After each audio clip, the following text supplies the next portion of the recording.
से पहले ही आपका एक परिचय दे रही हूँ कि आप पिछले 34 वर्षों से प्रोफेसर रहे हैं। पिछले लगभग 16 वर्षों से हिंदी विभाग के प्रोफेसर और अध्यक्ष के रूप में सेवा कर रहे हैं। आप हिंदी साहित्य में एक प्रशंसित आलोचक हैं।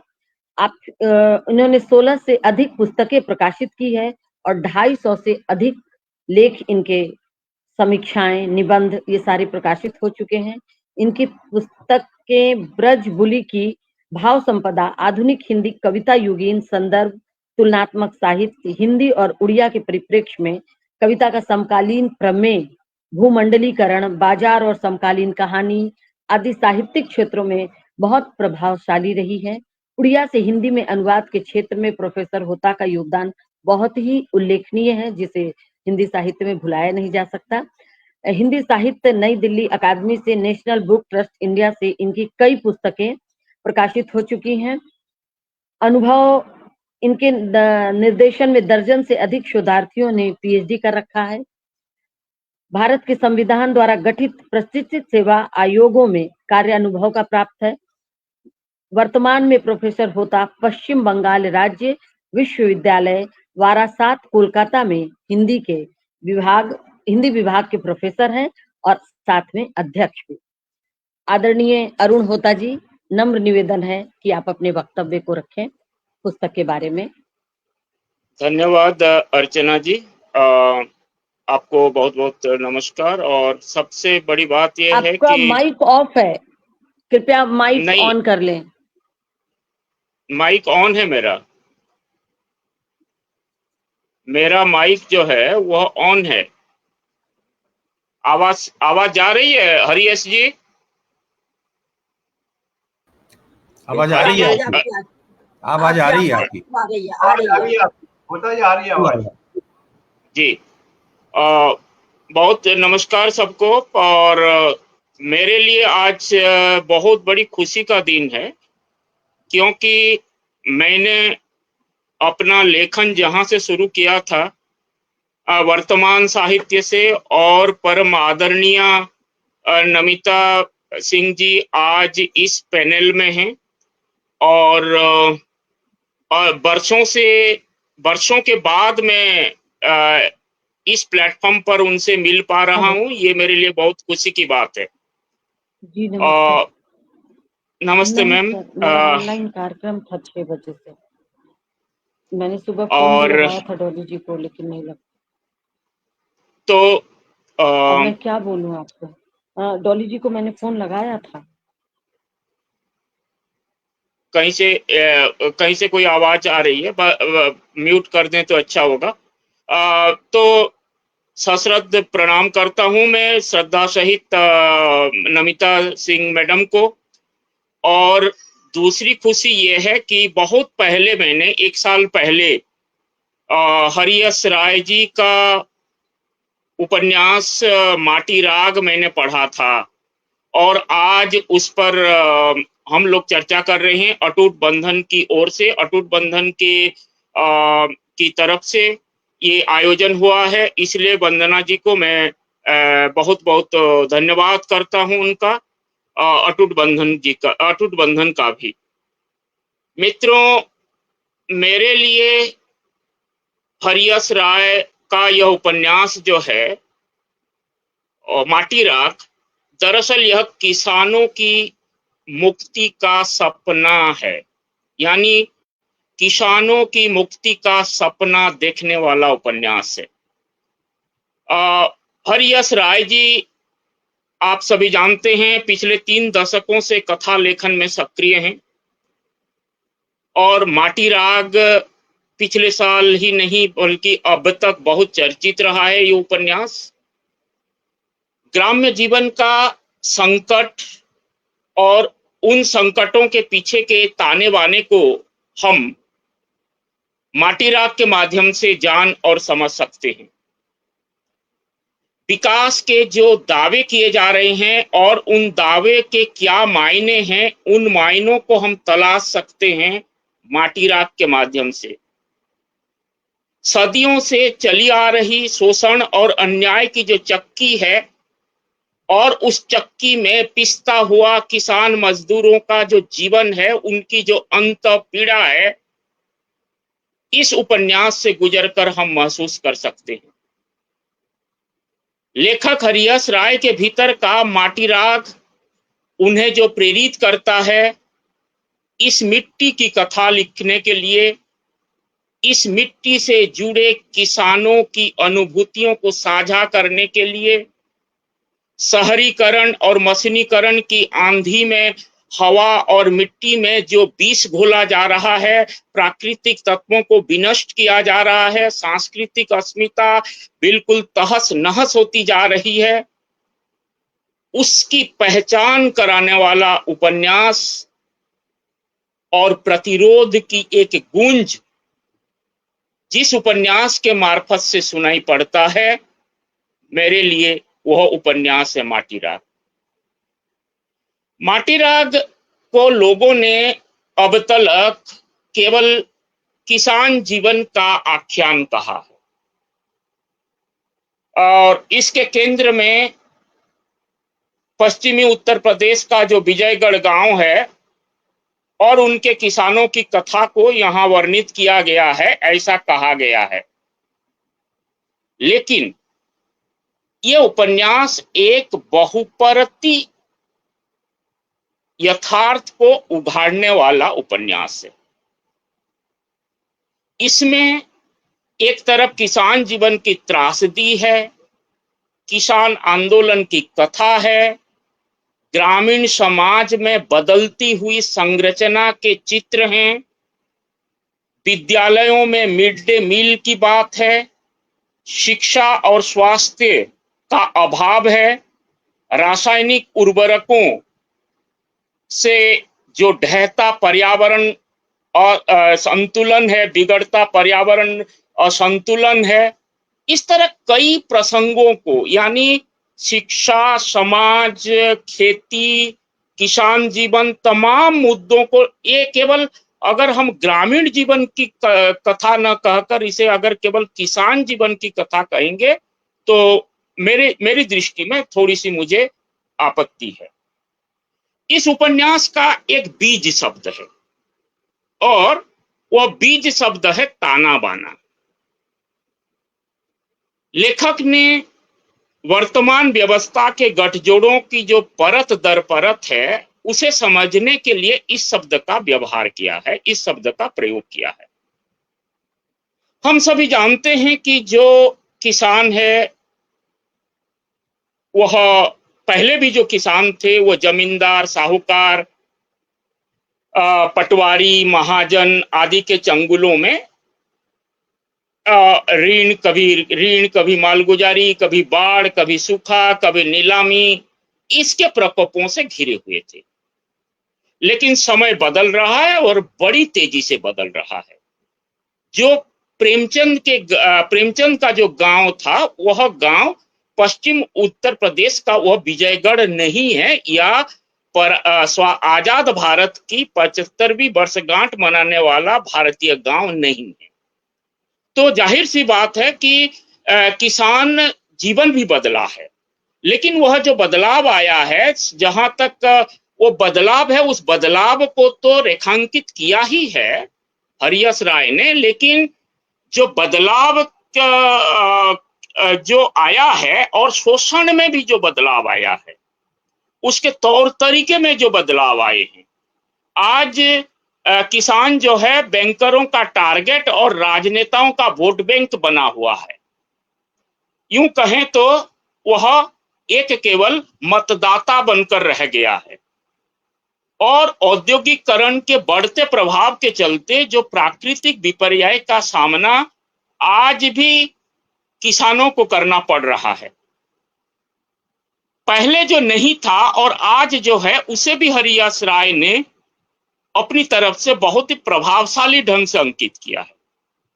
जैसे कारपोरेट का दबाव और वोट बैंक की राजनीति में उलझा किसान की फटेहाल जिंदगी और उसकी नियति, इन चीजों को, यानी जो महीन रेखाएं हैं जो बदलाव की रेखाएं हैं, प्राक स्वतंत्रता काल में किसान जमींदारी प्रथा से जो जूझ रहा था, लेकिन आज जमींदारी व्यवस्था का जो परिवर्तन होकर किस प्रकार से जो किसान है वह सत्ता, बाजार, पूंजी और भूमंडलीकरण की शक्तियों के साथ एक साथ उसे लड़ना पड़ रहा है, और उस भूमंडलीकरण के वो जो जाल है, संजाल है, उसमें वह बुरी तरह से फंसा हुआ है। इन तमाम चीजों को यानी माटी राग उपन्यास हमारे सामने प्रस्तुत करता है। तो इसलिए जो मजबूर किसान है, दलालों के जो चक्रव्यूह में फंसने के लिए बाध्य होता है किसान, माटी राग का किसान, वह कर्ज के दलदल में फंसता चला जाता है और ऋण चुकाने के लिए वह दूसरा ऋण लेता है, दूसरे को चुकाने के लिए तीसरा ऋण लेता है, तीसरे को चुकाने के लिए चौथा ऋण लेता है। और ये जो वह अपनी समस्याओं का निदान कभी आत्महत्या में ढूंढता है तो कभी गांव से पलायन में, लेकिन नियति वहां भी उनका साथ नहीं देती है। किसानी से हारा हुआ किसान जीने के लिए मजबूर बनना चाहता है, लेकिन मशीनों ने उन्हें जो है इससे भी वंचित कर दिया है। अगर कहीं कुछ काम मिल भी जाए तो मजदूरी इतनी कम मिलती है कि उनका गुजारा संभव नहीं। उपन्यास में इसका भी जिक्र है। और राजनीतिक सत्ता जो है नाम लिखवा लेती है। ये तो हमने जिससे बहुत उम्मीद की थी ये राज्य सरकारों से, तो राज्य सरकार भी जो काम देती है 100 डेज का जो मामला है वो भी प्रश्न चिन्ह के सामने है। तो आज किसान के पास मजदूरी करने का भी विकल्प नहीं रहा, और बची खुशी कसर जो है वो जो गांव का जो प्रधान होता है या फिर जो मेंबर होता है और विशिष्ट अधिकारी गण होते हैं वो पूरी कर देते। सरकारी पैसों का जो बांट बखरा कर लिया जाता है, इसलिए किसानों के शोषण का जो स्तर है उसे उपन्यास में ऐसे कहा गया है कि अब तो ठेकेदार ने जेसीबी लगा दी है और मशीनें मिट्टी खोदने लग रही है, और मजदूरों को काम जो है कहां से मिलेंगे। इस तरह की जो चिंता आई है उपन्यास के माध्यम से हम ये देखते हैं। तो किसान की स्थितियों को और ये जो किसान आंदोलन उसका भी यहाँ जिक्र है। मैं आऊंगा, किसान आंदोलन का जिक्र और भी उपन्यासों में हुआ है, लेकिन यहाँ क्या विशेषता है मैं उस पे बात करता हूँ। और ये क्योंकि हरियस राय ये मानते हैं कि किसानों की जो एकजुटता है, किसानों की एक फोन आ गया था, फोन से जुड़ा हूं। किसानों की जो एकजुटता है उसने ब्रिटिश शासन को भारत छोड़ने के लिए मजबूर किया था। जब जब देश में आतताइयों ने घेरा जनशक्ति ने उन्हें रोका। लेकिन स्वतंत्र भारत में ये जो किसान जो कि दिल्ली के बाहर, दिल्ली में उनकी एंट्री नहीं होती है, और हरियस राय के उपन्यास में उस किसान आंदोलन का विस्तार से जिक्र हुआ है। वो निरस्त्र किसान है, लेकिन उनकी और उपन्यासों में क्या हुआ है इधर कि वो अखबारी कतरन लगा दिए गए हैं। यानी जो उन दिनों अखबारों में प्रकाशित हो रहे थे उन अखबारों की चीजों को ही उपन्यासकार ने समेट दिया है। लेकिन ध्यान देना यह चाहिए कि अखबारी कतरन को अगर आप उपन्यास में ला रहे हैं तो वो कथा की शर्त पर आनी चाहिए, क्योंकि हर विधा की अपनी एक मांग होती है। तो हरियस राय ने जो किसान आंदोलन का जिक्र किया है विस्तार से, इसमें उन्होंने उस कथा की मांग को, कथा की जो विधा है उस विधा की मांग को कथा के सांचे में ढालकर पेश किया है। निरस्त्र किसानों की जो अदम्य जिजीविषा है वो किसी के सामने घुटने नहीं टेकती है। उनकी संघर्ष क्षमता को देखकर लेखक आशान्वित होता है। किसानों के जीवन में एक दिन बसंत जरूर आएगा। उपन्यास का नायक सुमेर सिंह जो सोचता है किसानों का सफर मुश्किल होगा, इसके संकट, इसके सफर में दूर तक रात ही रात रहेगी, लेकिन ये भी तय है कि इस अंधेरे के बाद उनके लिए जरूर एक सुबह होगी जो खूबसूरत होगी और जो इन्हें सलाम करेगी। ये रचना दृष्टि भी है और उपन्यासकार की जीवन दृष्टि भी है। हम जानते हैं कि जिसकी सत्ता चल रही है, और सत्ता चाहे किसी भी पार्टी की चले, सत्ता का स्वभाव एक जैसा होता है, लेकिन कोई साहित्यिक कृति जो होती है वह अगर पाठकों में निराशा, हताशा, उदासी, बेचैनी आदि पेश करती है, तो जाहिर सी बात है कि पाठक उसे अच्छे ढंग से नहीं लेते हैं, क्योंकि हम निराश होने के लिए, हताश होने के लिए, उदास होने के लिए कोई साहित्यिक कृति नहीं पढ़ रहे होते हैं। लेकिन मियर कल्पना यानी कोरी कल्पना भी नहीं है। ये जो सुमेर सिंह जो कह रहा है यहाँ, अंधेरे के बाद जरूर एक सुबह होगी और वो सुबह खूबसूरत होगी और इन्हें सलाम करेगी वह सुबह, ये अगर कहा जा रहा है तो किसके आधार पर कहा जा रहा है? उसके लिए एक ठोस जमीन है। वो ठोस जमीन जो है वह रचनाकार ने देखा, उन किसानों की जिजीविका को देखा, और वो देखा था तो जाहिर सी बात है कि जो सत्ता है उस सत्ता को, जो कि किसानों की आय दुगनी करने वाली थी, उस बिल को वापस करनी पड़ी थी, यानी उस बिल को वापस लेना पड़ा था सरकार को। तो ये एक महत्वपूर्ण बिंदु है उपन्यास में। एक बात और, इस उपन्यास में आप देखेंगे कि महानगरों की जो आलीशान बिल्डिंग है उसके केबिन में बैठकर तमाम योजनाएं बनाई जा रही है और नियम और शर्तों का गठन किया जा रहा है। जमीनी रूप से क्रियान्वित करने की प्रक्रिया से गुजरना कितना कठिन है इसे कुछ पता नहीं है, लेकिन यहाँ हमारे सामने आता है सुमेर सिंह। मुझे तो कभी कभार लगता है कि ये सुमेर सिंह और कोई नहीं है, खुद हरियस राय हैं। बहरहाल वो दूसरा बिंदु है। तो वो सुमेर सिंह जो आता है वो गांव-गांव घूमता है, लोन वापसी के लिए वो गांव-गांव घूमते हुए किसानों से मिलते हैं, लेकिन उन्हें कहीं भी गांव में वो खुशहाली दिखाई नहीं पड़ती है, संपन्न किसान दिखाई नहीं देता, जो अक्सर हमें विज्ञापनों या पोस्टरों में दिखाए जाते हैं पगड़ी बांधकर। सपनों को सच के झूठे रंग में रंग कर परोसने वाले मीडिया की भूमिका से वह सुमेर सिंह क्षुब्ध होते हैं। तो वहां सवाल ये खड़ा होता है कि आजादी के 75 वर्ष के बाद भी गांव की जो बदहाल स्थिति है उसे देखकर जो प्रशासनिक व्यवस्था है उस पर प्रश्न चिन्ह लगाया गया है उपन्यास में। कहा यह गया है कि विकसित भारत या विकसित भारत 2047, ये सब जो नारे लगाए जा रहे हैं वो तो देखना चाहते हैं सुमेर सिंह की वो विकसित भारत का साकार रूप कैसा होता है।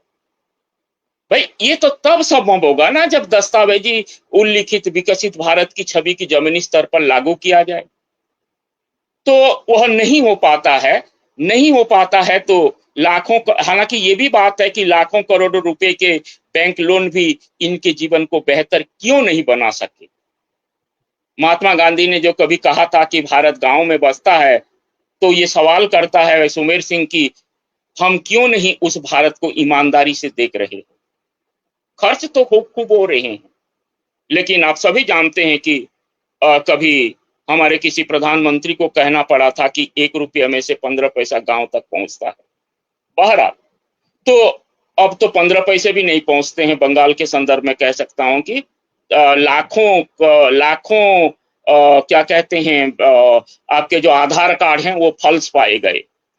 तो दिखाए तो जा रहा है कि 100 ब्रिज का काम हुआ। बहरहाल तो ये जमीनी हकीकत है। विकास के तमाम दावों के बीच जो अन्नदाता के बच्चे कुपोषण के शिकार हो रहे हैं, गांव वालों के लिए अस्पताल जाने के लिए दर्द सहते हुए घंटों वाहनों का इंतजार करना पड़ता है, और अस्पतालों में पर्याप्त चिकित्सा उपलब्ध नहीं है, शिक्षा की व्यवस्था नहीं है। ये सारी समस्याओं को केवल किसानों की समस्या नहीं है। तो किसी ने सही कहा है, अगर आपके विजन में किसी देश को समुन्नत करना है तो शिक्षा और स्वास्थ्य इन दोनों को सही कर दीजिए।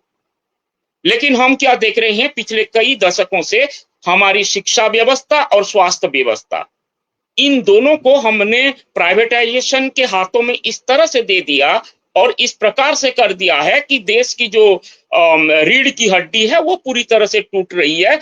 और हरियस राय के उपन्यास में सुमेर सिंह के बहाने से, जो सुमेर सिंह की पुराना गांव देखना चाहते थे, लेकिन ग्लोबलाइजेशन ने गांव का जो स्वरूप बदल दिया, सरकारी स्कूलों का जो घोर पतन हुआ, रियल एस्टेट का जो विस्तृत प्रभाव हुआ, खेत बगीचा झरुमुट सब वाटिका विहार में तब्दील हो गए, और मतलब जो अमीर हुआ तो खूब अमीर हुआ और जो गरीब हुआ तो खूब गरीब हुआ। तो ये जो खाई है, इस खाई की चिंता भी इस उपन्यास में दिखाई पड़ता है। आप इसे देख पाएंगे। अंत में, क्योंकि मुझे 15 से 20 मिनट दिया गया था, देखिए संजीव का उपन्यास आया फांस, मधु कांकरिया का उपन्यास आया ढलती सांझ का सूरज, पंकज सुबीर का उपन्यास आया अकाल में उत्सव, और अभी अभी लगभग 700 पेज का एक उपन्यास आया शिवमूर्ति जी का अगम बहे दरिया। ये सभी चर्चित हैं और मैं कहूंगा कि लिख से हटकर है, क्योंकि कथालोचकों का ये कहना, कम से कम ये उपन्यास खंडित करते हैं कि आजकल तो ग्रामीण जीवन के संदर्भ में उपन्यास नहीं लिखे जा रहे। तो जाहिर सी बात है कि ये जो उपन्यास हमने गिनाए, और भी तमाम उपन्यास हैं, उनमें नहीं जा रहा हूं, लेकिन इन उपन्यासों से भी मैं कहता हूं कि हरियास राय का माटी राख का एक खास महत्व है। ये इसलिए कि इसमें कृषकों की आत्महत्या की बात नहीं है, और आत्महत्या को वो नहीं मानते हैं, सुमेर सिंह नहीं मानता है, बल्कि वो कहना चाहते हैं कि हमारा जो तंत्र है, हमारी जो व्यवस्था है, हमारी वो उसे, और जो बिका हुआ जो क्या कहते हैं, जो चैनल्स हैं, जो यूं कहेंगे कि जो मीडिया है, उसे आत्महत्या कह कर प्रचारित कर रहा है, लेकिन दरअसल वो ऐसा नहीं है, वो हत्या है। और मैं इसमें बिल्कुल सहमत हूं कि यह दरअसल आत्महत्या नहीं है, ये हत्या है। बहरहाल इसकी क्या खूबी है कि ये इसमें केवल कृषकों की आत्महत्या की बात नहीं है, गांव और गांव में रहने वाले लोगों का जो समूचा तंत्र है, जो सिस्टम है, वो पूरा सिस्टम रूपायित हुआ है। यानी जो सामाजिक, राजनीतिक, आर्थिक स्थितियां हैं, उसके साथ देशी विदेशी जो नीतियां भी शामिल हैं, और उन तमाम चीजों के मार्फत से कैसे किसान पिस रहा है। इस तंत्र ने अपना व्यापक और सुदूर प्रसारी जाल बिछाई रखा है, देशी विदेशी नीतियां आदि ने। इसी तंत्र के ताना बाना से किसान आबद्ध है, और कथानायक सुमेर सिंह की दिली इच्छा थी कि वह कुछ नया, उसका सपना भी है कि किसान की जो जर्जर और भांति भांति की समस्याएं हैं और उन समस्याओं से पीड़ित है, किसान जीवन को मुक्ति कैसे मिले, यानी मुक्ति देने का एक सपना देखता है सुमेर सिंह। और वह जो सपना है, उपन्यासकार ने उसके मार्फत से अपनी चिंता जाहिर की है। मैंने कहा था कि जो सुमेर सिंह की चिंता है, वो उपन्यासकार की भी चिंता है। क्या है? मेरी चिंता ये भी है कि लोग किसानों के जीवन को, उनके संसार को, उनके समाज, घर परिवार में हो रही घटनाओं को सही सही परिप्रेक्ष्य में संवेदनशील और मानवीय ढंग से देखें और समझ सकें। अपने सपने को साकार करने के लिए सुमेर सिंह अपना लंबा अनुभव, गहरी अंतर्दृष्टि आदि के आधार पर जो रिपोर्ट पेश करता है, आप कहेंगे कि रिपोर्ट पेश कर देने से क्या होगा? अरे एक के पहली जो कहते हैं कि पहली सीढ़ी तो आई, एक रिपोर्ट जब पेश कर दी जाती है, उस रिपोर्ट पर फिर अगर बात होती है और सही मायने में अगर कभी किसान यानी फ्रेंडली तंत्र या व्यवस्था आती है, तो जाहिर सी बात है कि जो स्वामीनाथन रिपोर्ट की बात आती है, तो जाहिर सी बात है कि एक सपना देखा गया है और उस सपने को पूरा करने के लिए केवल वो दिवा स्वप्न नहीं है, बल्कि उसके लिए एक आधारभूत ढांचा यानी गहरी अंतर्दृष्टि के साथ ये जो एक रिपोर्ट दी गई है अपने मैनेजर के पास, और अगर उसका क्रियान्वयन होता है तो शायद हम उस नई सुबह का इंतजार कर सकते हैं। इसीलिए ये उपन्यास मुझे बहुत ही प्रभावी लगा और इसके लिए मैं बधाई देना चाहता हूँ देर से ही सही हरियस राय जी को, और एक समग्रता में लेता हुआ उपन्यास है। इसे केवल किसानों की आत्महत्या के तौर पर न देखा जाए, न पढ़ा जाए, बल्कि जो हत्या के पीछे जो षड्यंत्र है उसको भी उगाड़ने वाला उपन्यास है। इसलिए मुझे यह उपन्यास प्रभावी लगता है। बहुत बहुत धन्यवाद। नमस्कार।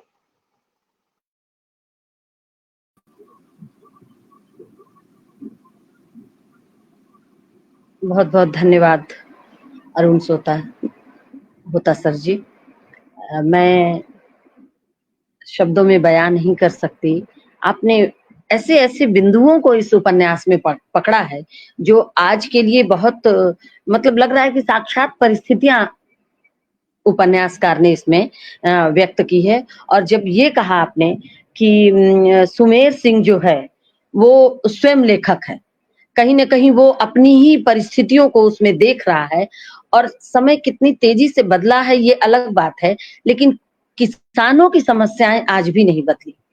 और ये जो एक बात आपने उठाई ये तो बहुत ही मतलब जीवंत है कि वो आत्महत्या नहीं कर रहा है, बाकायदा उन्हें आत्महत्या करने के लिए विवश किया जा रहा है, जो कि एक सोची समझी साजिश के तहत इसे हत्या ही करार दिया जाए तो गलत नहीं होगा, क्योंकि आप उसे इतना विवश कर दे रहे हैं कि वो आत्महत्या करने पर मजबूर है, यानी कि हम एक नई तरीके से हत्या का षड्यंत्र रच रहे हैं। अगले वक्ता के रूप में मैं जिस कथाकार को बुला रही हूँ उनका नाम है सूर्यनाथ सिंह जी। इनका एक संक्षिप्त परिचय मैं देना चाहूंगी। सूर्यनाथ सिंह का जन्म 14 जुलाई 1966 को गाजीपुर उत्तर प्रदेश के सवना गांव में हुआ। इलाहाबाद विश्वविद्यालय से इन्होंने एमए किया और फिर जवाहरलाल नेहरू विश्वविद्यालय से पीएचडी की पढ़ाई की। इन्हें कहानी संग्रह धधक धुआं धुआं के लिए उत्तर प्रदेश हिंदी संस्थान का यशपाल पुरस्कार और उपन्यास नींद क्यों रात भर नहीं आती के लिए प्रेमचंद पुरस्कार तथा स्पंदन पुरस्कार प्राप्त हो चुके हैं। इसके अलावा सूचना प्रसारण विभाग का भारतेंदु हरिश्चंद्र पुरस्कार भी इनकी झोली में आया है। हिंदी साहित्य अकादमी दिल्ली के बाल एवं किशोर पुरस्कार से भी ये सम्मानित हो चुके हैं। बाल उपन्यास कौतुक ऐप के लिए साहित्य अकादमी पुरस्कार भी इन्हें मिल चुका है।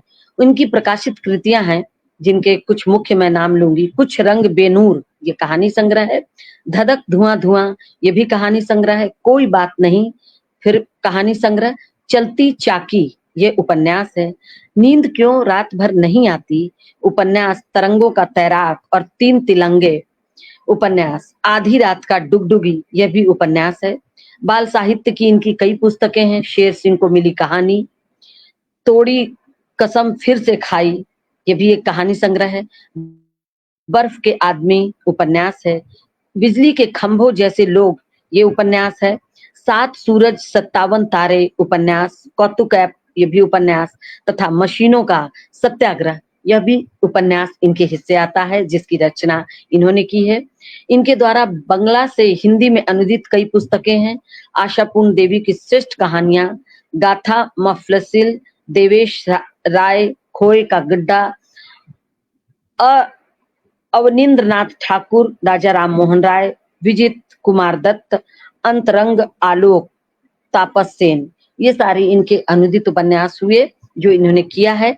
मैं बहुत ही आदर और सम्मान के साथ इन्हें चाहती हूँ कि ये अपनी राय हरियस जी की पुस्तक के बारे में अपनी राय रखें। इनके लिए भी 20 मिनट मुकर्रर है, वैसे आपकी इच्छा, आप अपनी बात को पूरा रख सकते हैं। स्वागत है सूर्यनाथ सिंह जी। बहुत बहुत धन्यवाद। मैं असल में यात्रा में हूँ, आप देख रहे होंगे कि मेरा चेहरा साफ नजर नहीं आ रहा है, लेकिन पता नहीं मेरी आवाज साफ आ रही है या नहीं। आ रही है, मेरी आवाज साफ आ रही जी। तो बस मेरी आवाज से काम चलाएं, मेरा चेहरा न दिखे तो कोई बात नहीं। ये हरियस राय जी का उपन्यास तो मैंने बहुत पहले पढ़ लिया था। जब इस पर कुछ कहने का फिर से अवसर आया तो मैंने सोचा कि एक बार पलट लूंगा और चीजें घटनाएं फिर से एक बार ताजा हो जाएंगी, लेकिन सुबह ही निकलना पड़ा तो मैं पलट नहीं पाया। लेकिन फिर भी मेरी स्मृति में जो बातें हैं, जो चीजें हैं, घटनाएं हैं, तो उसी के आधार पर कुछ बातें मैं कहना चाहता हूँ। वैसे तो अरुण जी ने बहुत सारी बातें कह दी और इसके बहुत सारे मतलब किसान जीवन से जुड़ी जितनी समस्याएं हो सकती हैं, जितने पक्ष हो सकते हैं, उनको लेकर बनी नीतियों पर जितनी बातें हो सकती हैं, वो सब मुझे लगता है कि उन्होंने समेटने का प्रयास किया इसमें। लेकिन मैं समझता हूँ कि किसान जीवन का कोई भी एक तंतु उठा लीजिए, एक रेशा भर उठा लीजिए, तो वो एक महाकाव्य जैसा है, एक उपन्यास भर का होता है। तो जो भी व्यक्ति अगर किसान जीवन पर लिखने के लिए कलम उठाता है तो निश्चित रूप से उसके सामने बहुत सारी चीजें आती हैं और उनके गड्ढ-मड्ढ होने का खतरा भी बना रहता है। लेकिन हरियस राय जी उन सारे खतरों को, उन सारे जोखिमों को जानते समझते हुए उन्होंने बिल्कुल फोकस किया और इस उपन्यास का जो मूल चिंता है वो कर्ज में डूबे हुए किसानों की है। और क्यों वो कर्ज में डूबते हैं, कर्ज वापस नहीं कर पाते हैं, फिर सरकार की मुश्किलें, बैंकों की मुश्किलें, फिर उसमें नीतिगत जो खामियां हैं और कर्ज लेने के बावजूद किसानों के जीवन में कोई सुधार नजर नहीं आता। ये सारी चिंताएं हरियस राय जी के उपन्यास में है मुख्य रूप से। तो उनको खोलने के लिए कथा के रूप में सुमेर सिंह वास्तव में है तो बैंक का अधिकारी, और वो इसलिए मुकर्रर किया जाता है कि जो कर्ज किसानों ने ले रखे हैं वो वापस नहीं आ पा रहे, तो वो कैसे वापस आए, थोड़ी सख्ती की जाए। और तो एक सख्त अधिकारी के रूप में उसको नियुक्त किया जाता है। ये माना जाता है कि जो वहाँ के स्थानीय बैंक कर्मचारी हैं वो शायद ऋण वसूली करने में ढिलाई बरत रहे हैं, तो सुमेर सिंह को किया जाता है। सुमेर सिंह वहां जाते हैं और देखते हैं। तो धीरे धीरे होता ये है कि हालांकि एक आदर्श स्थिति है कि कोई एक सख्त बैंक अधिकारी जो है और किसानों के बीच में जाके, और अधिकारी नहीं रह जाता है, बदल के वो किसानों के पक्ष में आ खड़ा होता है। ये इस उपन्यास की बड़ी खूबी है और उसके साथ मतलब एक आदर्श स्थिति है। तो ये बात है। अब समझने की बात ये है ये उपन्यास दरअसल कई सवाल उठाता है। उन सवालों की जड़ में दरअसल एक सुनियोजित क्या षड्यंत्र है, उसको समझने की जरूरत है। वो षड्यंत्र क्या है? वो षड्यंत्र वैश्विक स्तर पर भी है, हमारी नीतियों के स्तर पर भी है। और ऐसा नहीं है कि किसान की जो दुर्दशा है वो आज की है। किसान कभी भी खुशहाल बहुत नहीं रहा है कि आप कहें कि उसका जीवन बहुत खुशहाली में रहा है और उसकी आय दोगुनी करने वगैरह वगैरह के जो बातें हैं कोई बहुत नए नहीं है। बहुत समय से चिंता जताई जाती, प्रेमचंद से लेके और आज तक आप देखिए कि इतने सारे उपन्यास और कहानियां लिखी जाती रही, समस्याओं को उठाया जाता रहा। लेकिन ये जो ग्लोबलाइजेशन है 1990 के बाद का जो दौर है भारत में, उसमें किसान को हरीश राय ने खड़ा करके देखा। ग्लोबलाइजेशन के बाद का जो किसान है उसकी स्थितियां बिल्कुल अलग है, क्योंकि वो WTO के दुष्चक्र में फंसा हुआ है। WTO ने किस तरह से किसान से संबंधित नीतियों के निर्धारण में सरकारों के ऊपर एक दबाव बनाया है, वो है, तो उसको भी देखने की जरूरत है। अब आप देखिए कि किसानों की दशा सुधरे, एक ऐसा व्यक्ति ये कर्ज, किसानों को कर्ज देने को और आसान शर्तों पर देने के लिए, चूंकि हरीश राय बैंकर रहे हैं और ये जानते हैं बैंकों की सारी चीजों को, इसलिए ये जो किसान ऋण है इसको लेके उससे जुड़ी समस्याएं इनको मसती रही हैं। और लंबे समय बाद मुझे लगता है कि जब ये किसान आंदोलन शुरू हुआ तो वो इनके भीतर जो खदबदाहट थी वर्षों की, वो इस उपन्यास के रूप में उभर के आया है। लेकिन अभी शांत नहीं हुआ है, मुझे पूरा विश्वास है वो अभी बहुत सारी चीजें दबा के बैठे हुए हैं और वो अलग अलग रूपों में निकलेंगे, इनके भीतर है। तो जो किसान कर्ज है, आप ये देखिए, किसानों को कर्ज देने की, आसान शर्तों पर कर्ज देने की जो नीति बनी यूपीए गवर्नमेंट के समय में बनी और उस प्रधानमंत्री के समय में बनी जिसने जो ग्लोबलाइजेशन का अगुआ रहा है, वैश्वीकरण का और आर्थिक उदारीकरण का अगुआ रहा, उसने किसानों को आसान शर्त पर कर्ज देने की योजना चलाई। उसका हुआ क्या? उससे क्या वास्तव में किसानों की दशा सुधरी? और ये हुआ यूं कि महाराष्ट्र में किसानों ने और उसके बाद देश भर में किसानों की आत्महत्या के आंकड़े लगातार बढ़ते चले गए, चिंताजनक स्थिति हो गई। तब ये उसमें आसानी की गई किसानों के कर्ज में। लेकिन उसका फायदा क्या हुआ? क्या वास्तव में किसानों की खुदकुशी खत्म हुई? नहीं। क्या वास्तव में किसानों से किसान और किसानी से जुड़ी हुई नीतियों में कोई बदलाव आया? नहीं, उसका कोई असर नहीं हुआ। तो ये सारी समस्याएं माटी राग में प्रच्छन्न रूप में आती हैं। उसमें अब देखिए, हमारे देश का किसान, पहली बात तो आंकड़ों में एक बात करें, 2-3 चीजों के चक्र में उसको फंसा दिया था। एक तो है जीडीपी का मामला। जीडीपी अपने आप में एक ऐसा मतलब भ्रामक पैमाना है जिस पर हम देशों की तरक्की को नापते हैं, उनके विकास को नापते हैं, जबकि जीडीपी वास्तव में वो चीज है जो मतलब सकल घरेलू उत्पाद हम उसको कहते हैं जिसको बेचा जा सके, जिससे मैन्युफैक्चरिंग सेक्टर के जुड़ा हुआ है।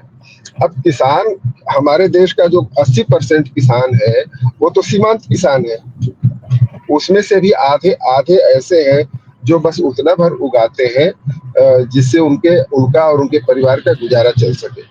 उसके बाद के नीचे कहें कि उनका उसमें से उगाने से उनके परिवार का खर्चा भी नहीं चल पाता, कुछ और करना पड़ता है, मनरेगा जैसी योजनाओं में जाना पड़ता है। अब उनको आप कर्ज दे देंगे तो क्या उनकी स्थिति, क्या वो उत्पादन करके इतना दे पाएंगे कि आप जीडीपी में वो शामिल हो जाए? कतई नहीं शामिल हो सकता, क्योंकि 80% किसान इतना उगा ही नहीं रहे हैं जो कि वो बड़े किसान उगा रहे हैं। और बड़े किसानों पर क्या है कि फिर वही WTO का दुष्चक्र लागू होता है और एमएसपी का सारा झगड़ा जो है वहां पर लागू होता है। तो ये बहुत एक अजीब तरह का जाल है जिसको हरीश राय ने खोलने का, या उस जाल में जो जकड़े हुए किसान हैं उनको बाहर लाने का प्रयास किया है। और निश्चित रूप से इनका जो एक सैद्धांतिक पक्ष है उससे अलग तो हो नहीं सकते, और एक आदर्श स्थिति उन्होंने उसमें किसानों के लिए लाने का प्रयास किया है। लेकिन बस वो उसी तरह का की आदर्श स्थिति है जैसे प्रेमचंद के शुरुआती उपन्यासों में होता था। अब व्यवहारिक धरातल पर आप उतरेंगे तो वो होने वाला है नहीं। न तो सरकार सिर्फ वादे करेगी, बैंक के अधिकारी सुधरने वाले नहीं है, मतलब सुधरने वाले का मतलब है कि वो अलग तरह की नीतियों में फंसे हुए हैं। वो उस तरह से सुमेर सिंह की तरह विद्रोह करके और किसानों के पक्ष में खड़ा नहीं हो सकते। तो ये बहुत एक अजीब तरह का दुष्चक्र है किसानों को लेके, जिस पर लंबी बातचीत करने की जरूरत पड़ेगी। लेकिन बहुत खूबसूरती से इतने कम उसमें हरीश राय ने बहुत अच्छे ढंग से एक कहानी बुनी और बड़े सहज और सरल तरीके से चीजों को उन्होंने पिरोया और लेके आगे बढ़े। निश्चित रूप से ये एक अलग तरह का उपन्यास है बाकी सारे उपन्यासों में, इसलिए कि उन्होंने किसान जीवन के एक ऐसे पक्ष को चुना जो लगभग अछूता था। बाकी लोगों ने बहुत सारी बातें की है, लेकिन इन्होंने कर्ज, उसमें समस्या बैंकों की भी है कि बैंकों ने कर्ज तो दिया, आखिर उनका पैसा भी तो वापस आना चाहिए। बैंक को कारोबार करना है, वो कहाँ से अनैतिक है? आखिर बैंक कारोबार कैसे करेगा? उसका सारा कारोबार तो कर्ज पर है।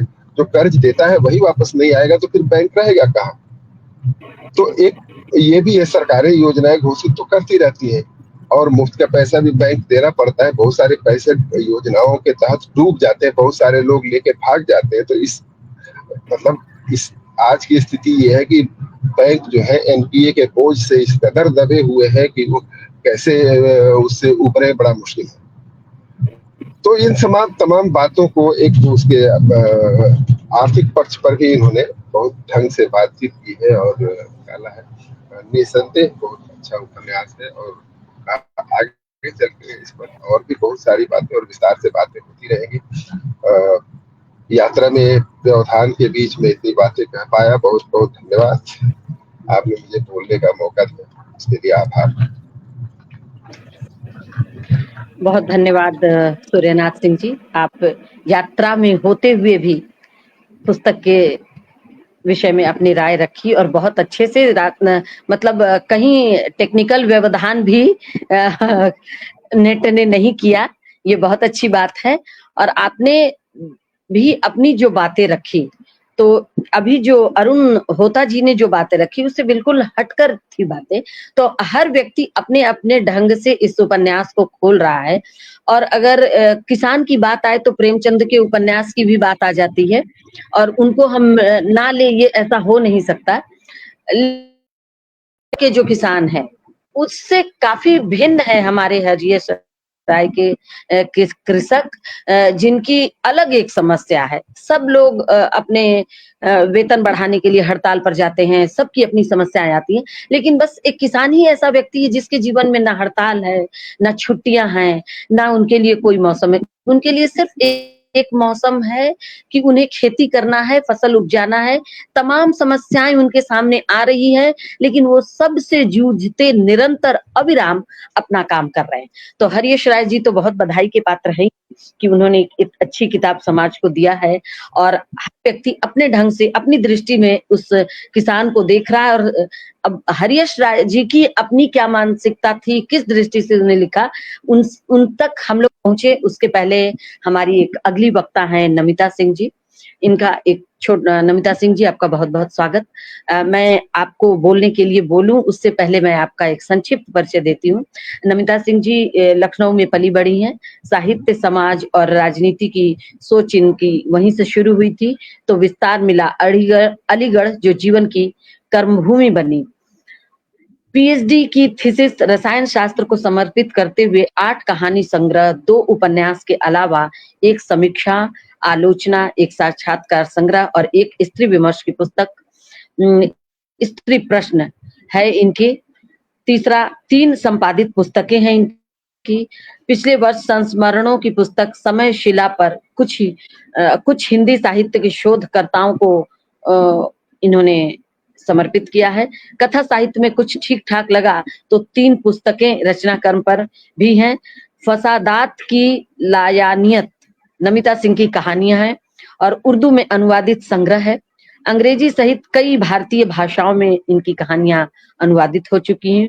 कर्फ्यू शीर्षक से कहानी पर दूरदर्शन द्वारा इन पर टेलीफिल्म बनी है।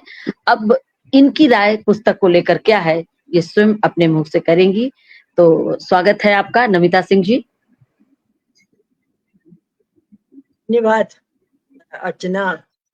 अर्चना जी, और सबसे पहले तो ये मैं अपनी प्रसन्नता व्यक्त करूं कि हरि शायद जी की किताब पर हम लोग आज यहाँ पर चर्चा कर रहे हैं।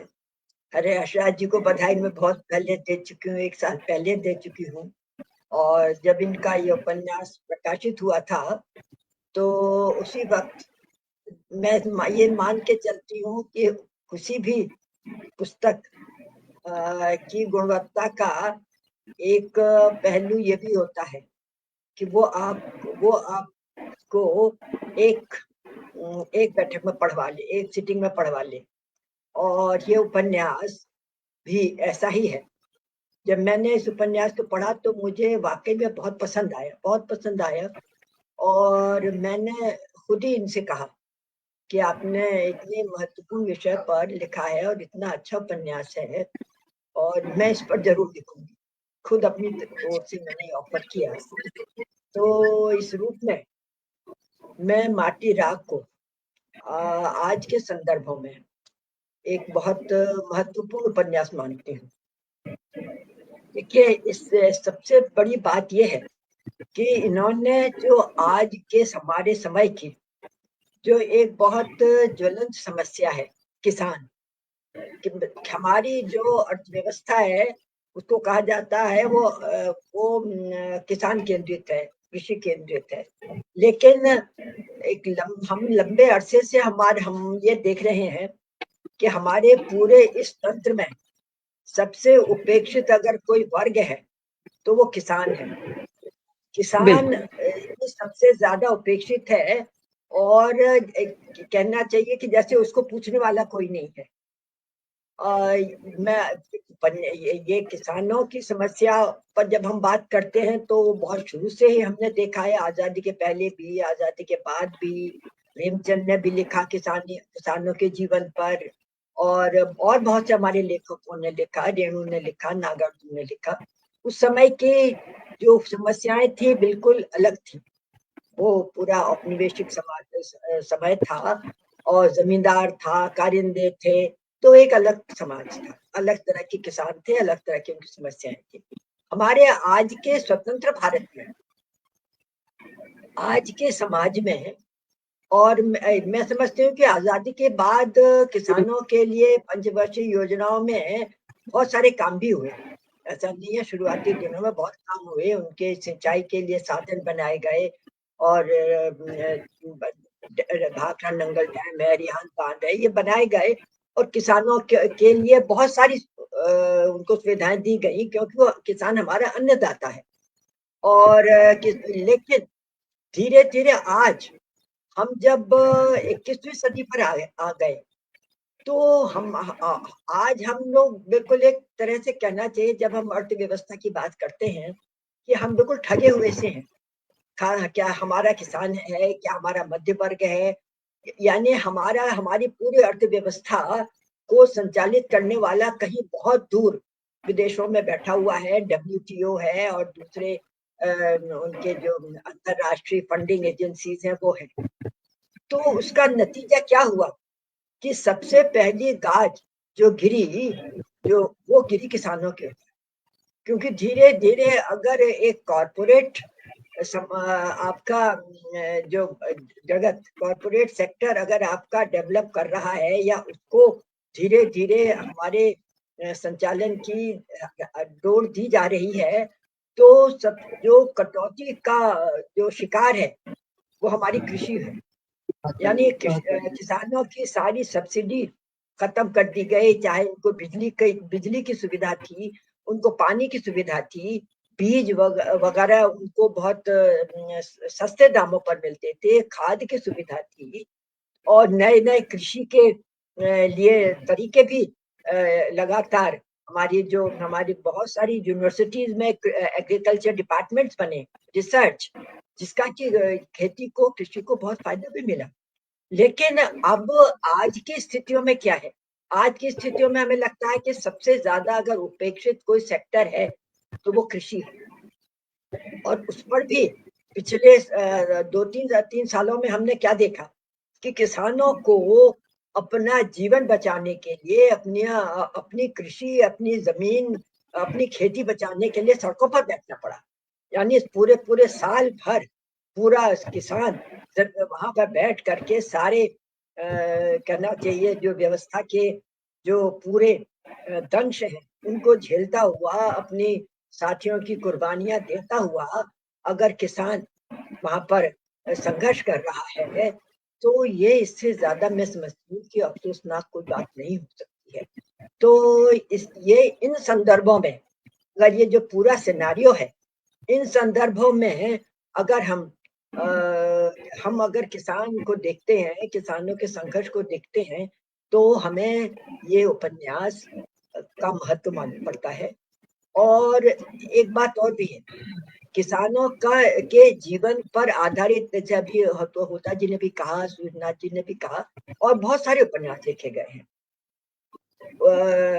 हरियश जी किसान नहीं है, हरिहर जी किसानों के बीच में भी नहीं रहते हैं, और इसलिए ये एक बहुत ईमानदारी से लिखा गया उपन्यास है, जहां पर कि वो बिल्कुल भी इस बात को नहीं बताने की कोशिश करते कि वो किसानों के बीच से हैं या किसानों के पूरे जीवन को चित्रित कर रहे हैं। लेकिन जो इस उपन्यास में जो उसका जो मुख्य पात्र है सुमेर सिंह, उसकी जो भूमिका है, उसका जो रास्ता है, उसके सहारे से चल करके वो जो देख रहे हैं और देख नहीं रहे हैं, वो एक बहुत बारीकी से उसका अन्वेषण कर रहे हैं, बारीकी से उसके पूरे छिद्र उनको देख रहे हैं। तो और उसके बाद पूरी संवेदना के साथ, पूरी अपैथी के साथ उस पूरे किसानों की समस्या को समझने की कोशिश कर रहे हैं। वो किसानों के जीवन पर बात नहीं कर रहे हैं, जो किसानों की आज सबसे बड़ी समस्या है। समस्या तो ये भी है कि वो वो खुद भी बैंक के अधिकारी रहे, और बैंकों का जो आज जो उनका जो सबसे बड़ी आज बैंकों की समस्या है कि उनको वो जो कर्ज देते हैं, लोन देते हैं, वो वापस नहीं आता। अब किसान का 50,000 का लोन अगर वापस नहीं आता है, तो उसका घर और ट्रैक्टर और वो सब कुर्की हो जाती है, फसल कुर्की हो जाती है। लेकिन जहाँ जो लाखों करोड़ों बैंकों का माल लेकर के विदेशों में चले जाते हैं, बड़े बड़े नाम हैं, वो जो है वो झूठा घूमते हैं, उनके ऊपर कुछ नहीं होता है। तो ये भी हमारे समय की बहुत बड़ी विडंबना है। और इस रूप में जब हम किसानों के लोन की बात करते हैं, उनके कर्ज की बात करते हैं, तो और उन संदर्भों में जब हम किसान के जीवन को देखते हैं, तो हम एक अपने समय की एक बहुत कठोर, बहुत कड़वी सच्चाई से हम रूबरू होते हैं। एक बात मैं और कहना चाहूँ कि हमारे आज के संदर्भों में हमारी जो आज की पीढ़ी है, हमारा जो मध्यम वर्ग है, हमारी जो युवा पीढ़ी है, उन्हें वो किसानों के संघर्ष से, उनके जीवन से बिल्कुल भी उन्हें कोई वो उनका कोई परिचय नहीं है। किसान जब सड़कों पर आकर के संघर्ष करते हैं, सड़कें घेरते हैं, रास्ता रोकते हैं, तो उनको बहुत कष्ट होता है। और मेरा तो बहुत अनुभव है कि जिस तरह से उनके लिए अपशब्द कहे जाते हैं, उनको मुझे लगता है शायद समाज का सबसे बड़ा विलेन घोषित किया जाता है, जिन्होंने रास्ता रोक लिया है, वो परेशान कर रहे हैं। उन्हें ये समझ में नहीं आता कि वो अन्नदाता हैं, वो अगर सड़कों पर उनको उतरना होगा, तो फिर उन्हें कौन देगा? उन्हें भोजन कि दो ग्रास भोजन कौन देगा? तो ये भी अपने समय की एक बहुत कठोर सच्चाई है। तो इस रूप में जब इस मुख्य पात्र के रूप में लेखक पश्चिम उत्तर प्रदेश के गांव की यात्रा करता है और पूरी खुली नजरों से, खुले दिमाग से और पूरी संवेदना के साथ वो उस यात्रा में उस किसानों के जीवन का एक तरह से सहभागी बनता है, उनके ओर छोर को देखता है और उसको सामने लाता है। तो लोगों को नहीं मालूम है कि लोगों का तो ये भी कहना है कि देखिए लोन ले लेते हैं लेकिन वापस नहीं करते।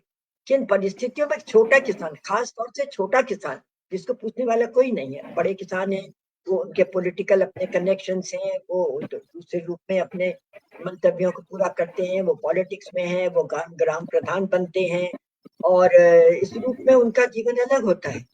लेकिन छोटे किसानों के रूप में जो एक लेखक ने जो उसके मुख्य पात्र सुमेर सिंह के रूप में जो पूरी यात्रा की है, उसमें वो एक एक किसान के घर में जाते हैं, देखते हैं, उसके घर की परिस्थितियों में देखते हैं, तो तब वो उनकी असल समस्याओं से रूबरू होते हैं। तो इसलिए मैं समझती हूँ कि देखिए एक महान रूसी कथाकार गोर्की ने एक बार कहीं कहा था कि यथार्थ को सामने लाना भी एक बहुत बड़ा क्रांतिकारी काम है। तो इस रूप में यश राय जिस रूप में इस ग्रामीण यथार्थ को लाते हैं, कतई वो अपने आप को ग्रामीण जीवन का नहीं बता रहे हैं, कतई वो ये नहीं कह रहे हैं कि पूरा उनको ग्रामीण जीवन की बहुत पूरा वो जानते हैं, उनके बीच का उन्होंने जीवन का चित्रण किया है, कतई नहीं। लेकिन इस रूप में वो छोटे किसानों की जिन्होंने कर्ज लिया है, उसमें कैसे जाएंगे? और एक चीज और मैं कहूंगी कि ये जो उनका जो ऑब्जर्वेशन है, जो वो देख रहे हैं, जो पड़ताल कर रहे हैं, वो इखरा नहीं, वो घरों को देखते हैं, वो बहुत वो बात करते हैं। किसान भी जो वो इस बात को स्वीकार करता है कि हाँ मैंने कर्ज लिया, लेकिन जब फसल हुई तो उसके घर में उसको घर में अपने परिवार को चलाने के लिए भी पैसे की जरूरत है, और इसलिए उसके पैसे घर गृहस्थी में खर्च हो गए, यानी उसको अपनी फसल का उचित मूल्य नहीं मिल रहा है। ये भी एक बड़ी समस्या है। यहाँ पर स्वामीनाथन कमेटी की बात याद आती है। स्वामीनाथन कमेटी ने जिस तरह से जो फॉर्मूला दिया था कि किसानों को उनकी फसल का मूल्य क्या दिया जाए, वो आज तक लागू नहीं हुआ है। तो वो किसान इस बात को स्वीकार करता है कि हाँ फसल पर पैसे तो मिले थे, लेकिन वो घर में खर्च हो गए, घर गृहस्थी में खर्च हो गए, वो परिवार के लोगों को भूखा कैसे छोड़ देता। ये एक अपने आप में एक बड़ी बात है। इसके अलावा और भी है कुछ अच्छे जो किसान है जो अफोर्ड कर सकते हैं, वो ये भी स्वीकार करते हैं कि उन्होंने अपना घर ठीक करा लिया, घर बनवा लिया, कहा कि फिर हो जाएगा, अगली बार में फिर हो जाएगा, बैंक से मोहलत मिल जाएगी। या जो एक हमारे यहाँ का जो पूरा राजनीतिक माहौल है कि हो सकता है कि अगली बार चुनाव के बाद दूसरी पार्टी आए, वो कर्ज माफ कर दे। कर्ज माफ करने का जो एक राजनीतिक सिलसिला चला है, वो भी अपने आप में एक चीज है। और बहुत सारे जो घरों में किसानों के घरों का जिस तरह से चित्रण उन्होंने किया है, वो अपने आप में वास्तविकता को सामने लाता है। वो एक जगह वो कहते हैं, वो एक किसान के घर गए, वहां पर बहुत ही मामूली घर है, लड़की को बुलाती है उसकी दादी कि वो जो किसान है कि जाओ अपने पिता को बुला लाओ। तो लड़की का जिक्र किया, वो बिल्कुल सूखी लकड़ी जैसी है, अंडर नरिश्ड है, कुपोषित है, और वो जा रही है बुलाने।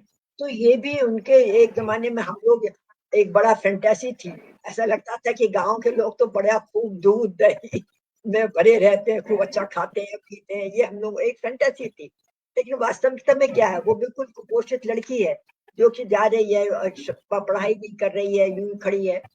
तो ये भी अपने आप में एक यथार्थ है कि जो हम कहा जाता है क्या ग्रामवासिनी मंत्र ने भी बहुत भारत माता ग्रामवासिनी, हाँ ग्राम जीवन भी क्या है।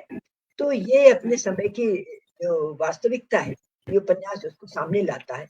और सबसे अच्छी बात ये है कि एक समस्या को पिन पॉइंट किया है। तो इसीलिए मैंने तो जो इनके ऊपर लिखा भी, मैंने कहा कि भाई ये अगर आप गांव के जीवन के और उस समस्या को समझना चाहते हैं तो ये एक बहुत जरूरी पाठ की तरह से है, एक लेसन है, जिससे कि हमें एक इंसाइट मिलती है, हमें समस्या से हम रूबरू होते हैं। और किस तरह से बैंक के लोग भी, किस तरह दलाल किस तरह से मूर्ख बनाते हैं। उसमें एक प्रसंग है कि गांव वाले ने एक किसान से कहा कि अरे हम तुमको कर्ज दिलवा देंगे, तुम अब ट्यूबवेल लगवा लो। ट्यूबवेल लगवाने के लिए उसको कर्ज दे दिया, और उसके बाद वो ट्यूबवेल वो जो कर्ज जो है वो बेकार पड़ा हुआ है, उसका उपयोग ही नहीं हुआ। ट्यूबवेल तो लग गया, लेकिन है किस काम का?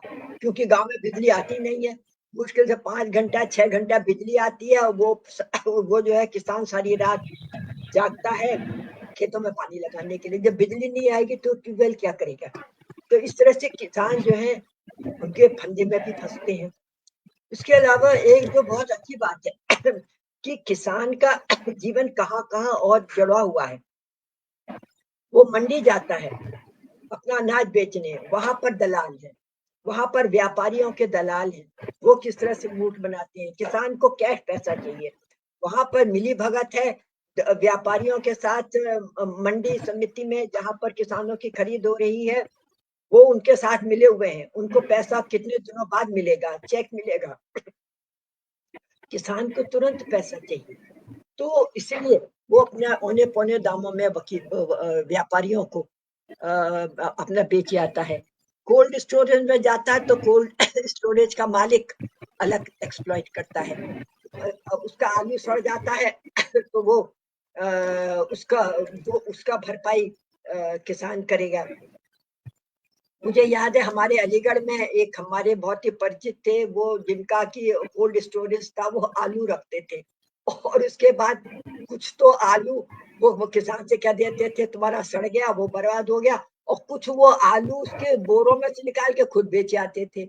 तो किसान हर तरह से मारा जाता है।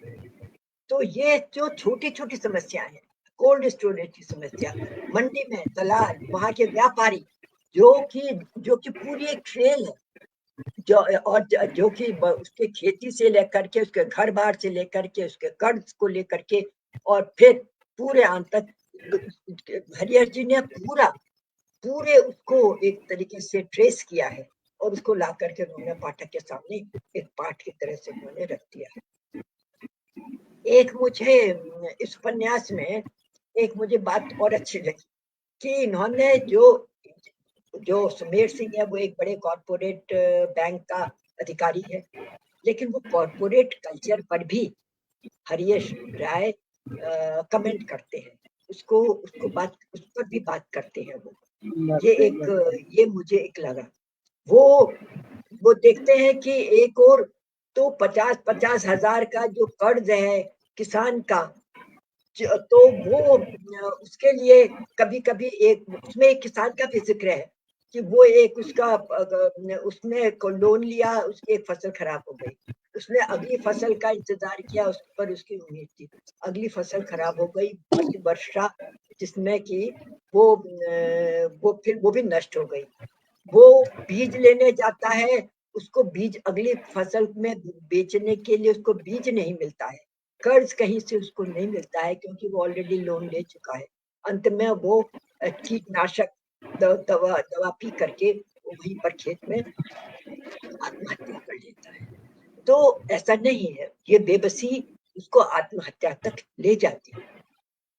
वहीं पर जो एक कॉर्पोरेट कल्चर की बात हरीश राय करते हैं, जहां पर कि एक 50 हजार का लोन लेने के लिए किसान जो लिया है, तो उसने आत्महत्या कर ली, और वहां पर लाखों रुपया उन्होंने जो बैंक का जो फाउंडेशन डे है उसको मनाने के लिए वहां पर वो वहां से मैडोना जो है गायिका, वो अपने पूरे ट्रुप के साथ वो आती है, और उनका फाउंडेशन डे चल रहा है, और उसमें सुमेर सिंह के रूप में जो नायक है या वो बहुत दुखी होता है, और बहुत उदास हो जाता है, दुखी होता है। उसमें लिखा है उन्होंने कि उसका सुमेर सिंह का मन किया कि वो उसका रोने का मन किया।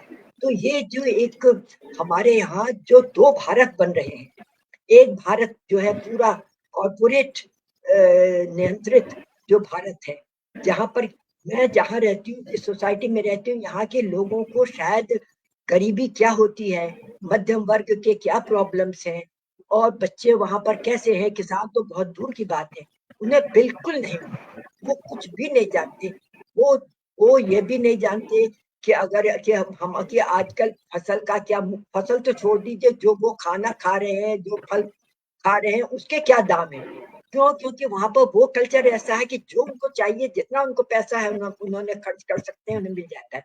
और दूसरी ओर जब वहीं पर कुछ दूरी पर अगर वो जाएंगे जहाँ पर किसान जो है अपने बच्चों को नहीं खिला पा रहा है और वो आत्महत्या करने को विवश है, तो आज हमारे यहाँ जो दो हिंदुस्तान बन रहे हैं, तो ये इसमें एक बहुत, उन्होंने उसको बहुत विस्तार नहीं दिया है, लेकिन एक कॉर्पोरेट कल्चर है जो इस रूप में एक हिंदुस्तान है, और एक दूसरा वो हिंदुस्तान है जहां पर कि लोन लेकर के अगर अगर किसान नहीं उसको चुका पा रहा है तो वो आत्महत्या करने को भी विवश है। जिसके बच्चे कुपोषित है, जिसको अपने परिवार को का पेट भरने के लिए भी इसको वो कर्ज की उसको जरूरत है। तो इस तरह से दो हिंदुस्तान हमारे सामने आज बन रहे हैं। एक पूरा कॉर्पोरेट कल्चर है और एक पूरा ये जो जिसको हम कहते हैं हिंदुस्तान है, भारत है, तो इस रूप में है। तो इस तरह से उन्होंने इस तरह के बहुत सारे मुद्दे उठाए और मैं तो कहूंगी और फिर पूछना भी चाहूंगी कि जो सुमेर सिंह के रूप में मैं निश्चित रूप से मेरा ये पूरा विश्वास है कि वो खुद लेखक की वो पूरी वो यात्रा है जहां पर कि वो चीजों को देख रहे हैं। और साथ साथ में मुझे और एक बात में और कहना चाहूंगी, जो विषय हरीश राय जी ने उठाया है और जिस तरह से उन्होंने उसको गढ़ा है, जो पूरी उसकी वो यात्रा है, इसमें पूरे खतरे थे कि ये एक रिपोर्टाज बन जाता, ये उपन्यास में वो कथारस ना आता, वो कथा एक उपन्यास के रूप में शायद वो बहुत सफल ना होता, एक पूरा एक रिपोर्टाज वो बनता। तो लेकिन ये मेरा मानना है कि ये उनका रचना कौशल है, ये कि उन्होंने उसमें पूरा कथारस से वो भरपूर है। ये उनका, मैं इसके लिए मैं उनको बधाई देती हूँ कि उन्होंने इस विषय को उठा करके उसको रिपोर्टाज होने से बचाया और एक बहुत बेहतरीन अपने समय की समस्या को उठाते हुए उन्होंने एक उपन्यास दिया। तो इस रूप में मैं फिर कहूंगी कि वो उस रूप में वो स्वयं उनकी वो ये यात्रा है। और इसके लिए मुझे विश्वास इसलिए भी है कि वो एक जगह जो एक बहुत मशहूर शायर है गुलाम रब्बानी ताबा, उनका वो जिक्र करते हैं और गुलाम रब्बानी ताबा हरीश राय जी के ही गांव के थे जैसा मुझे मालूम है। तो जब उनका वो जिक्र करते हैं, उनकी कब्र का जिक्र करते हैं, तो फिर मुझे पूरा विश्वास हो गया कि ये तो उनकी अपनी यात्रा थी, उनका अपना गांव था। और उसके साथ साथ में एक और मैं उनका जिस पर की शायद बात नहीं हुई कि वो इस अपने उसमें जो वो एक पुराना उनका बचपन जहाँ भी था, वो उसमें भी जो मध्य वर्ग के जीवन में, सोच में जो बदलाव आए हैं, वो उसकी ओर भी इंगित करते हैं, जो कि ये भी अपने आप में। तो इस तरह से उन्होंने ग्रामीण जीवन, कॉर्पोरेट और पूरा मध्य वर्गीय जो पूरा समाज है जहाँ पर क्या बदलाव हुए हैं, पूरा नक्शा बदल गया है शहर का, लोगों की मानसिकता बदल गई है। इस बीच में जो एक और हमारे यहाँ जो धर्म और जाति के आधार पर जो एक डिवाइड चल रहा है, उसकी भी छाया उनके जो पूरे उनके मित्र हैं उनके व्यवहार में, उसके मिलने जुलने में पड़ रही है। तो इस रूप में वो एक समग्र समाज को भी देखते हैं और एक ईमानदारी से लिखा हुआ उपन्यास है जिसमें कि वो कहीं क्लेम नहीं करते कि वो उन्होंने ग्रामीण जीवन पर लिखा है, बिल्कुल ग्रामीण जीवन पर नहीं लिखा है, लेकिन उनकी जो किसानों की जो समस्या है, जिसकी वजह से इतनी बड़ी बड़ी समस्या है, उसको उन्होंने लिया है। तो इसलिए मैं उनको बातचीत होती, लेकिन आज इस के माध्यम से भी, इस परिचर्चा के माध्यम से भी मैं उनको बधाई देना चाहूंगी कि उन्होंने एक जरूरी अपने समय का उपन्यास लिखा। एक चीज और कहूंगी मैं कि इस लोन वाले सिस्टम में एक चीज पर उन्होंने और संकेत किया है कि हमारी राजनीति कैसे इस पूरे लोन सिस्टम पर भी हावी है कि जब एक और ने अभी अपना पूरा लोन की रिकवरी नहीं कर पाई है, लेकिन वहीं दूसरी ओर क्योंकि अब चुनाव आने वाला है, तो इसलिए फिर से एक लोन मेला लगाने के लिए बैंक वालों को निर्देश दिया जाता है, जो कि बैंक इस वजह से परेशानी में। तो ये एक पूरा जो कॉम्प्लिकेटेड, एक बहुत ही जटिल समस्या है। लोन अपने आप में एक समस्या नहीं है, इसकी गहराई में चाहिए तो एक नहीं 20 इसमें मुद्दे जुड़े हुए मिलते हैं, जिनको कि उन्होंने धीरे धीरे खोलने की कोशिश की है। और सबसे अच्छी बात यह है कि इसका जो अंत उन्होंने किया है वो उदासी नहीं है, एक बहुत ही पॉजिटिव नोट पर और या पॉजिटिव वातावरण में इन्होंने उसको खत्म किया है कि यानी अभी आशा बाकी है, अभी उम्मीद बाकी है कि लोगों की समझ में आएगा, लोग संवेदनशील होंगे और इस समस्या को वो समझ पाएंगे।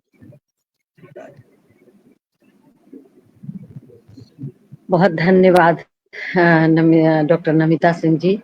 आपने भी बहुत बारीकी से एक एक पॉइंट को पकड़ा। वाकई ये कितनी दुखद बात है, कितने हम किसे ठग रहे हैं, वो भोले किसान जो बिल्कुल छल नहीं जानते, और हम उन्हें छलने के लिए उतनी बुद्धि लगा रहे हैं। और कारपोरेट सेक्टर की जो बात आपने की, मंडी की जो बात की, ये वाकई बहुत ही दुखद है कि उन्हें नगद पैसे की जरूरत है। उस एक फसल पे उनकी पूरी उम्मीदें टिकी होती हैं कि फसल पर हम ये काम करेंगे। इसी शब्द में ये प्रेमचंद की जो कहानी है पूस की रात, जब वो कहती है कि मुन्नी लाओ सहना को मैं वो रुपए दे देती हूँ, 3-4 रुपए दे देता हूँ, तो उसके कंबल लेने का जो सपना धराशायी होता है वो आज भी बरकरार है कि उनके तमाम सपने उस पैसे पे टिके होते हैं, लेकिन वो बिचौलिए जो है उस पैसे को भी समय पर नहीं देकर वो किसानों की एक तरह से बद्दुआ लेते हैं। और सबसे ज्यादा दुखद तो ये होता है कि हम उस भोले भाले किसान को क्यों ठग रहे, उन्हें क्यों माध्यम बना रहे, उनकी मौत तो उनकी चीजों पर हम अपनी राजनीति रोटी सेक रहे हैं। ये किसान को ठगने जा रहे। और उन किसानों की समस्या को जो हरीश राय जी ने उजागर किया है अपने इस किताब के माध्यम से, सभी वक्ताओं ने बहुत अच्छे ढंग से अपनी बातों को रखा। उनकी दृष्टि में किसानों की जो समस्याएं थी उसको खोल के देखा आपकी पुस्तक के माध्यम से। अब मैं सीधे इस पुस्तक के रचनाकार हरीश राय जी से निवेदन करती हूँ कि सब वक्ताओं ने अपनी बातें रखी, आपने इस विषय को क्यों चुना? माटी राग, माटी से संबंधित बहुत से राग हैं और वो माटी शब्द आता है तो किसान के ही नाम को सबसे पहले हम लेते हैं, तो उनको ही इस समय आपको विषय बनाना कैसा, मतलब ये जो राजनीतिक समस्याओं के साथ हम किसानों के साथ जो छल कर रहे हैं, इसको आपने कैसे चुना? बहुत बहुत शुक्रिया अर्चना त्रिपाठी जी। सबसे पहले तो मैं आदरणीय नमिता जी का, अरुण होता जी का और सूर्यनाथ जी का तहे दिल से शुक्रिया अदा करता हूँ कि इन सब ने मेरे उपन्यास को बहुत गहराई से पढ़ा और अपनी बातचीत रखी। एक लेखक के लिए सबसे बड़ी खुशी तो ये होती है कि उसकी रचना को सही ढंग से पढ़ा जाए, समझा जाए। और आज का दिन वाकई मेरे लिए बहुत खुशगवार है कि नमिता जी जैसी वरिष्ठ लेखिका ने और अरुण होता जी या सूर्यनाथ जी ने और इवन आपने भी, आपका मैं देख रहा था तो आप बहुत ही गहराई से इस चीज़ों को पकड़ा, उपन्यास के एक नब्ज को पकड़ने की कोशिश पकड़ा बल्कि। और मेरे लिए आज का दिन वाकई बहुत खुशगवार का दिन है। मैं तहे दिल से आप शुक्रिया अदा करता हूँ। क्यों लिखा उपन्यास, ये तो बड़ा ही जटिल सवाल है, कोई एक हल तो इसका नहीं हो सकता। लेकिन मोटे तौर पर मैंने भी कभी इस रूप में नहीं सोचा कि क्यों लिख रहा हूँ मैं, कोई एक योजनाबद्ध लेकर के नहीं लिख रहा था। लेकिन एक मोटे तौर पर जरूर मेरे मन में ये आया कि जब ये आप याद करें आज से 5-7 साल पहले किसानों की आत्महत्या का एक बहुत बड़ा ज्वलंत मुद्दा बन गया था। और उसमें जो चीज मुझे हॉन्ट करती थी उस दौरान में कि वो सारा दोष बैंकों पर डाल रहे थे कि बैंकों के कर्ज किसान वापस नहीं कर पा रहे हैं, इसलिए किसान आत्महत्या कर रहे हैं। ये एक नैरेटिव मीडिया लगातार रच रहा था, मीडिया में, अखबारों में, नेताओं के भाषणों में, सब जगह, जबकि हकीकत ये बिल्कुल नहीं। आपने भी जो मैंने इस उपन्यास में दर्ज करने की कोशिश की थी। दूसरा, अरुण होता जी ने भी कहा और नमिता जी ने भी कहा कि सुमेर सिंह मेरा ही प्रतिरूप है। तो जब एक लेखक लिखता है तो कहीं ना कहीं अपने पात्र में किसी न किसी रूप में रहता है। कुछ मैं भी हूँ उसमें, कुछ और लोग भी हैं, कुछ लोग मेरे कथाकार मित्र भी हैं, कुछ संवेदनशील उपन्यासों के पात्र भी हैं। तो सब मिलाकर के एक मेरा उसके अंदर बना है। पूरा का पूरा मैं नहीं हूँ, लेकिन हाँ काफी कुछ हूँ, इसको मैं स्वीकार करता हूँ। दरअसल नमिता जी जानती हैं और सब लोग जानते हैं कि मैं बैंक में रहा, और मैं बहुत आपको अपनी निजी बात बताऊं, बैंक में मैं जब सीनियर अफसर बना तो मेरे पास कृषि डिपार्टमेंट का भी इंचार्ज आ गया, और मैं जयपुर में हमारे यहाँ हुआ करती थी एक स्टेट लेवल बैंकर कमेटी, जिसका काम ही कृषि से संबंधित लोन देने का था। तो वहां रह करके जो मैंने बैंकों के अंतर्विरोध को देखे, वहां जा रह करके जो मैंने किसानों के डायरेक्ट उनसे जुड़ा, मंडी में गया वहां के, तो उस चीज को वहां देखा कि मामला इतना सरलीकरण नहीं है जितना कि प्रेस या मीडिया में द्वारा समझाया जाता है, कहा जाता है।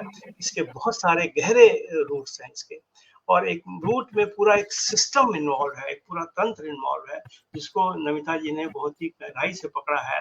कहीं वो बीज नहीं मिल रहे हैं, वो तंत्र इन्वॉल्व है, कहीं मंडी का इन्वॉल्व है, कहीं महाजन इन्वॉल्व है। ऐसी ऐसी चीजें हैं बैंकों में, जो बैंकों के अपने कंट्राडिक्शन है। हम लोग उसको चाहते हुए भी उस पर नियंत्रण नहीं कर पा रहे, कोई नियंत्रण करने का कोई तरीका भी नहीं सिद्धांत रूप में है, लेकिन व्यवहारिक रूप में नहीं है। उसके अंदर एक प्रसंग आता है कि जो बैंक किसानों को लोन देता है तो 4% पे बड़े बड़े किसान लोन ले लेते हैं, और वही लोन 8, 9, 10, 12, 20% पर किसानों को उधार देते हैं। उनके नाम से नकली लोन लिए जा रहे हैं, फर्जी लोन लिए जा रहे हैं, और बैंक दे रहे हैं क्योंकि सिस्टम हमारा ऐसा बन गया है। किसान क्रेडिट कार्ड बना दिए गए, नरेगा का बना दिया गया, नमिता जी ने किया। तो उस सिस्टम को मैं सामने रखना चाह रहा था कि मूल में किसानों की आत्महत्या के मूल में केवल एक व्यक्ति नहीं, केवल बैंकिंग ही नहीं, पूरा एक सिस्टम हमारा जिम्मेदार है। और उस सिस्टम को मैंने रखा, और शायद ये खुशी है कि आप सब लोगों ने उस सिस्टम को पकड़ लिया उसके मूल में। तो ये मेरे लिए बड़ी खुशी की बात है।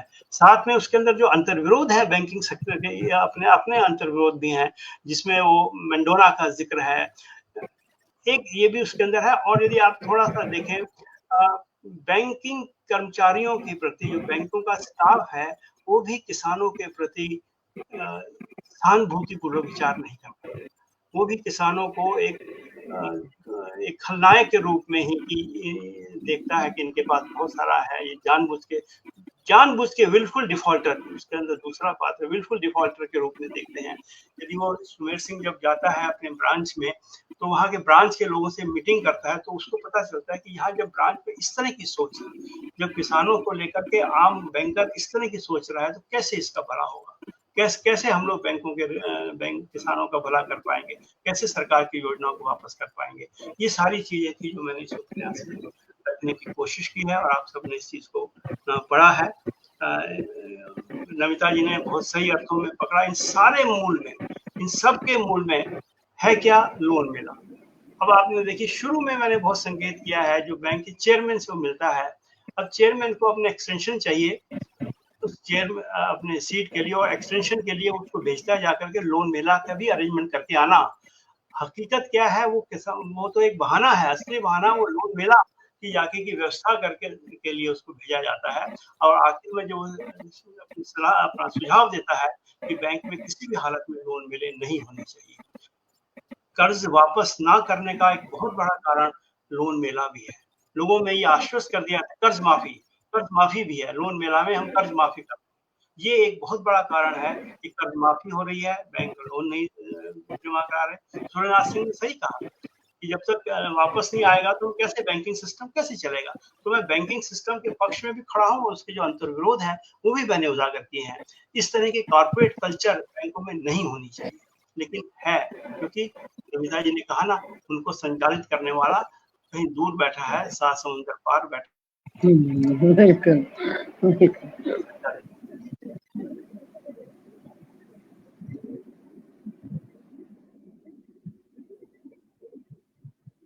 बहुत धन्यवाद। कर्ज वापस करना कोई बहुत बड़ा समस्या नहीं थी। वो अपना जमीन बेच देगा, कर्ज वापस हो जाएगा। वो मैं दिखाता तो वो एक पूछता है कि आप चलो मेरे साथ। एक किसान अपने पिता को कहता है चलो मेरे साथ, तो कहता है नहीं मैं नहीं जाऊंगा, यहाँ क्यों रुके हो? तो कहता है ये सवाल मैंने अपने पिता से पूछा था, तो उन्होंने भी कहा था कि हमारी जमीन है, हम इसको नहीं छोड़ेंगे। चाहे जितना पलायन हो जाए फिर भी वो अपनी जमीन को नहीं छोड़ता, कभी ना छाड़े खेत वाली जो बात है वो भी मैंने इसमें दर्शाने की कोशिश की है। मैं आप सबका खासकर अटूट बंधन का शुक्रगुजार हूँ कि आज उन्होंने मेरी प्रयास पर सार्थक बातचीत की और मेरा और हौसला बढ़ा। बहुत बहुत धन्यवाद आप सबका। बहुत धन्यवाद सर, आपने अपनी बात रखी और बाकी सभी वक्ताओं का बहुत आभार।